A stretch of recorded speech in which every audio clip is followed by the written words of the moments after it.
Welcome to Cake on Tuesday, where we spotlight the rule breakers, the underdogs who refuse to listen when everyone said it won't work. I'm Elizabeth Bieniuk, and for the next 20 minutes, we're diving into another disruptive innovation story that proves sometimes the craziest ideas change everything. Today's guest is Sherman Mohr. After 18 years in the mortgage business, many of that in company ownership, he shifted to marketing and tech, taking on various CMO roles. But despite a wildly successful career, after a layoff at age 52, he found himself in his first job search in a long time that was delivering zero results. After 82 rejections hearing overqualified, he realized self-employment was his only option. While driving for Lyft and Uber, he founded a tech firm, Shared Spirits, and through learnings in his own journey, he started an additional company, Over50Pros, to help other highly skilled professionals turn their experience into income, moving their signature from the back of the check to the front. Sherman, welcome to the show. Thank you so much. I'm really glad to be here, Elizabeth. Thank you. Awesome. So we want to dive into this journey because there's so much fun stuff we can unpack here. But first, can you tell us a little bit what sets your soul on fire about what you're doing right now? Every single day, I get to explore what people are dealing with out in the real world. So the work around Over 50 Pros involves kind of learning about what's going on in our work environment. And we're seeing sea changes, right? We're seeing just faster paces of change than we've ever experienced before. People are just dumbstruck at not knowing exactly what to do next. And for me, there's been iteration through my whole life. I feel like I've been in one reinvention after another. Not everybody's wired that way. So what's really lighting me up right now is working with people to deliver some form of toolkit that they can begin to use no matter where they're at in that reinvention. It's going to be necessary, and that's what's really lighting me up. So there are some people who want to be entrepreneurs, and there's some people who have to be entrepreneurs. I imagine this is an interesting mental journey and mental shift when you're working with individuals who maybe had an amazingly successful career for 20, 30, 40 years and are now thinking, I wasn't planning on being an entrepreneur, but that's going to be my option. What does that mental shift look like? It is a struggle for some. I was on the phone with a client today, and she put it this way. She said, I really just want an assignment. And I'm like, I hear that. You're not quite where you need to be yet. Because if you want an assignment, you want a job, you want a task, you really want to continue to build something for somebody else. Nothing wrong with that. Not a thing.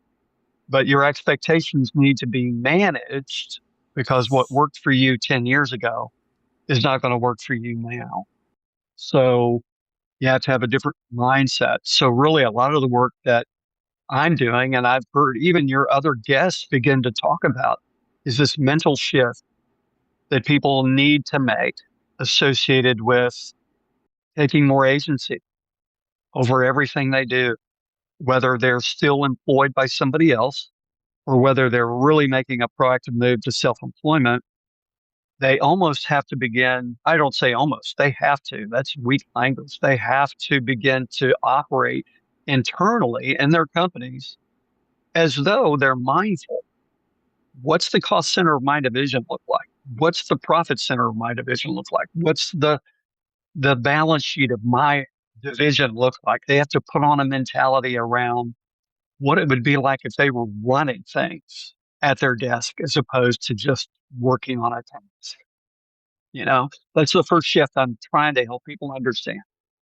And that's huge. That is a really big mental shift because as you were talking, I was thinking about when I did work for a large corporation, I recall talking to so many people that if they would look at some of my career moves and say, okay, you moved into this role. How did you get into that role? How do you find this opportunity? And I would always tell people, start by talking to people. Like nobody owns your career path other than you. People just don't walk around saying, who can I hand this job to? Who can I hand this promo to? So you have to really talk to people and express your your interest and thinking as you're speaking here about that mental shift for people who are now looking at taking on their own venture.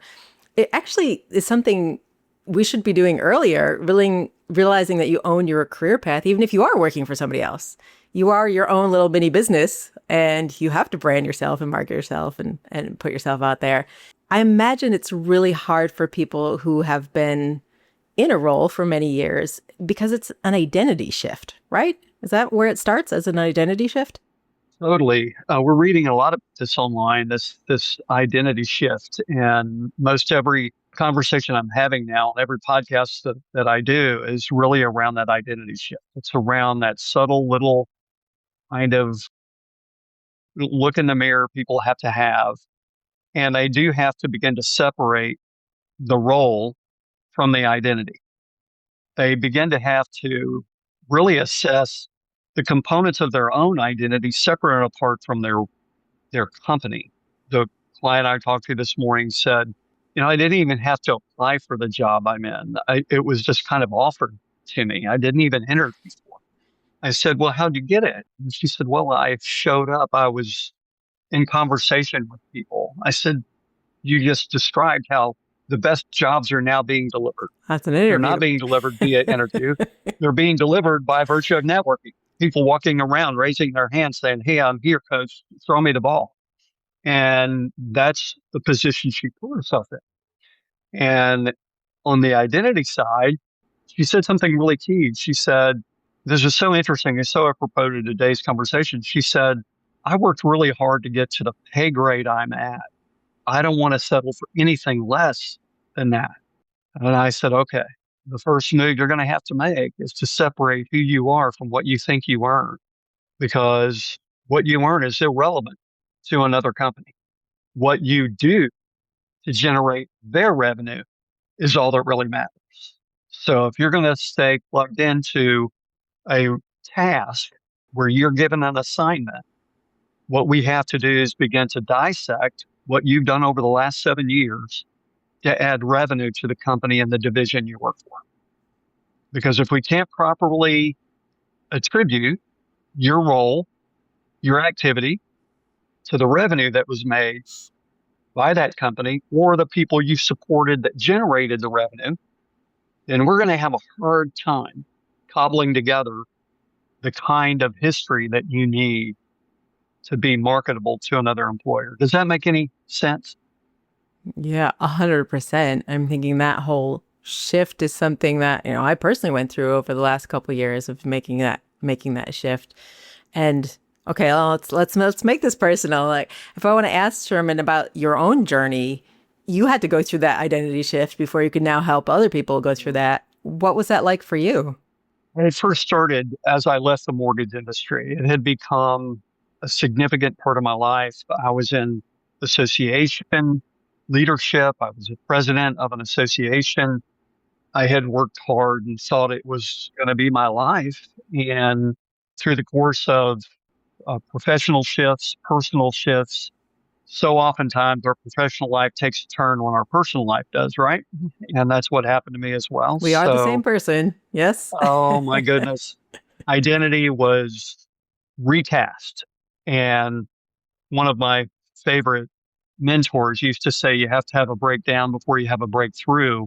For me, that was the case. I had to walk away cold and leave the business kind of hardcore. And it took a while to rebuild a skill set that began to be a bit marketable in the marketing space. And I had some mentors that helped out. That's one thing I think that we're probably not advising people to do as much as we should, and that's surround themselves with mentors, people who can feed into their life. And my mentors have been older, they've been younger, they've been the same age, they've been male, they've been female. If your mind and heart stays open to learning from people, then that navigation out of one identity into another becomes easier than it would have been otherwise. Because I find that if we mentor people, Elizabeth, we're probably feeding into them things they don't even see in themselves, right? We're Yeah, that's the giving beauty of a them, mentor. Is yeah. Absolutely. We're believing in them before 100%. they believe in themselves. And it's so important. Exactly. That's huge. So we met through a mutual mentor, and I know that's Yes. a experience that we both value. As the mentorship journey is something that, like you said, I think that's something we all need. I've always thought I should have done this earlier. And looking back at my own career, I realized I did have mentors earlier on. I didn't realize they were mentors. I think as once I identified and realized that role, now I'm always mindful that making sure that I have at least one person, usually multiples, filling that role. If you're working with somebody who maybe didn't actively or even passively have a mentor in their life before, is that part of the thing you encourage through this identity transition, or is that part of the role you take on? How does that work? It's a little of both. When you're working with people that feel to any degree vulnerable, less than, they know they're good in one space, but they don't have confidence in another, you end up becoming that to some degree. What I'm really working to get people to realize is if they do have a real goal or a real mindset toward a shift in industries, a shift in professions, careers, it's easy to find people that will spend some time with you that are already there. They're already on that path. They can help bring you along. And if you can't really be with them in person, then we can find those mentors other ways. We can find them in the Substacks they write, in the newsletters they write, in the books they publish, Right. in the biographies that other people have written about them. We can really find the mentorship. And I'd go to Chat GBT and say, I need a mentor list of 20 people in this area. And you'll be amazed at what something so simple will deliver to you. Yeah. Uh, it can Yeah. really happen. Absolutely. I am curious about the financial side of this. Let's dig into that a little bit because I think what you hit on before, we're talking about a client saying, I've worked this hard to get to this point. I don't want to go backwards. And I think there's a lot of people that look at it that way. If I don't want to go backwards. And it can be really scary building something new because usually you do have to go backwards financially to build something new up. How do you help people navigate that? Well, we have a luxury with this particular client in that she may not have any risk at losing this job. I mean, there's nothing on the forecast that says she's at risk. Matter of fact, all things look fairly positive. She's not overly thrilled with the culture of the environment. So the counsel right now is, hey, let's live below the means for a while. Let's sock away for a while because statistically, the data says as you approach 50, you'll be hired again at about 60% of what it is you currently make. That is a stark reality. And it is not fun. So we're doing two specific things. We're looking at that as the reality. And then the other thing we're doing is trying to really assess what sets them on fire, because at this stage of life, I think as we approach our 50s, 60s, you're experiencing it, and she is too. If something is not going to light her up, she's really not going to be interested in doing it. Now, she'll trade time for money if the money's good enough. But, the reality is we have to decide what lights us up, what sets us on fire. And those are the things that are worth making a sacrifice for. So we're doing that kind of skill assessment and overlaying the skills with the desires and trying to find where in the marketplace does this set of skills match up with a potential financial opportunity that she'd like to see. And at first glance, the challenge that I think people are experiencing right now is they look at their resumes, they look at their histories, especially if they've been in some niche stuff. Nothing out there seems to apply to them because most of the job postings that are there require, as we know, we hear the horror stories all the time. You need 10 years experience to do that? Are you crazy? They do that almost to eliminate people, right? When ultimately it's going to be the relationship that gets you the job. It's not going to be the resume. It's going to be the relationship that lands you some, the referral in. So it can feel complicated, but I believe if we would, and I'm not unique. I'm just a little bit of a navigator. But there are some real pros out there right now that will help people navigate this transition from one to another. Learn how to age proof your resume. Learn how to do things that speak to outcome and not what people are traditionally pitching when they go in to apply for a job. Yeah. You mentioned about the passion and what gets you excited, what sets your soul on fire. I do think the farther you get in life, the less patient you are to trade time for something that doesn't set your soul on fire, at least a little bit. How do you see that come about as people are making this transition? Do you find a lot of times people are also making a change in what they're doing? Or do you find a lot of times they're just leaning into a certain aspect of what they've been doing previously? Do you see those big shifts or you see those kind of more small, subtle shifts? I think I must be sorting for big change because I seem to be running into people that are like, man, they're not shifting the chairs around on the Titanic. They have gone. They have left. They are reinventing everything right now. And Wow, okay. because I mean, our culture and some of our job situations are changing so fast that, and you know, it's an overused term, but AI is changing things, and we have the ability to kind of conceive things in new ways and really find pathways around new ways to do things that we would never have been able to conceive before. So I think people are giving themselves increasing permission to test things, to reinvent. That's what I'm seeing. Yeah.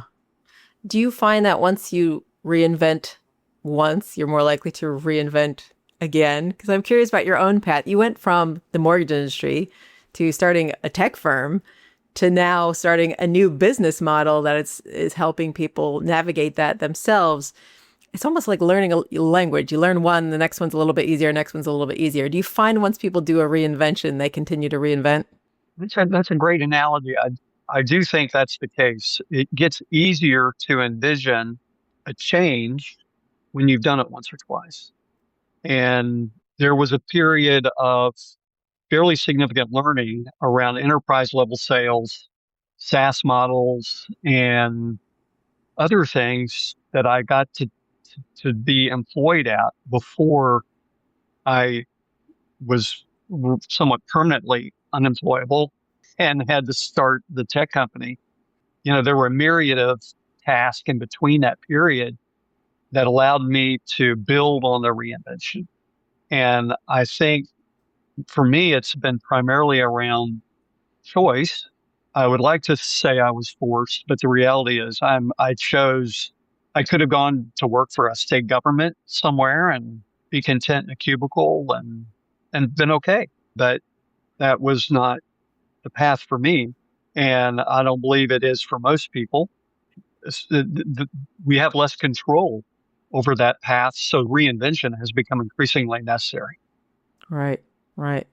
If somebody's listening to this message and it's resonating with them and they're thinking, ooh, I'm seeing that writing on the wall, or I want to be prepared so I don't get blindsided, what are some recommendations you would give to somebody to start thinking about this before they have to? I would suggest one great little practical hack they could do is go to Upwork and just for grins, go in as though you're building a profile to do Upwork, to be contracted by companies who want to hire people on Upwork. The reason I mention that is because they have one of the better interfaces around clicking all the things you know how to do.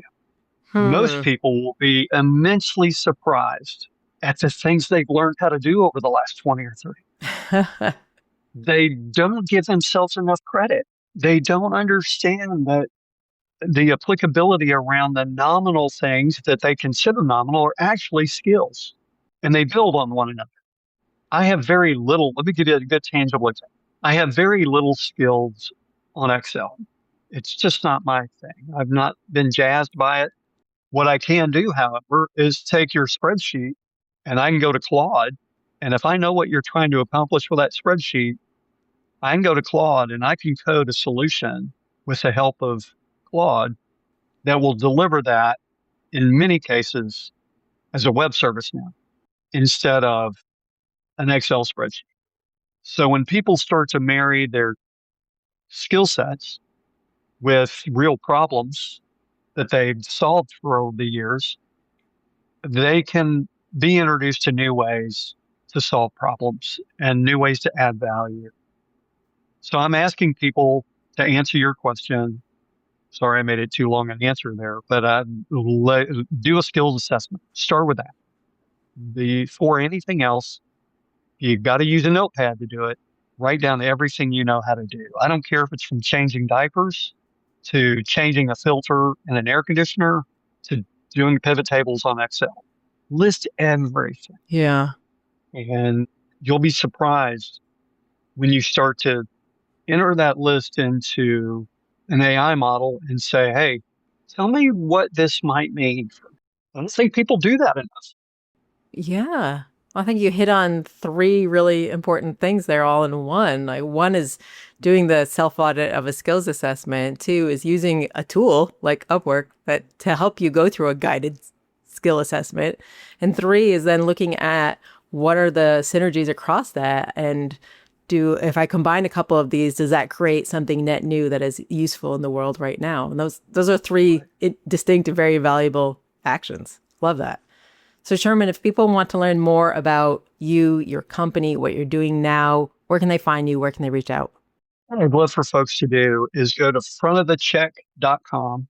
They can subscribe to the newsletter. It goes out every Tuesday.